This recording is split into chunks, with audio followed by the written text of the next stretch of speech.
आप मुझे पहचानते हैं? मैं लकड़ी की बनी हुई हूँ और मेरे सर पर रगड़ लगाने से मैं जल जाती हूँ।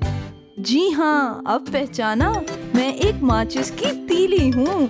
क्या आपने कभी सोचा है कि मुझे बनाने की जरूरत क्यों पेश आई? तो दोस्तों, मुझे आपका काम आसान बनाने के लिए बनाया गया है, क्योंकि बहुत पहले जब लोगों को आग जलानी होती थी तो वो पत्थरों को आपस में टकराते, जिसकी वजह से आग पैदा होती।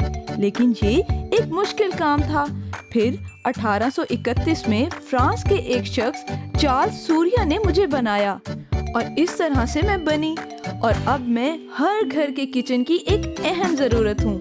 लेकिन बच्चों, कोई मेरे साथ खेले तो मैं उसे जला भी देती हूँ, इसलिए मेरे साथ कभी मत खेलना।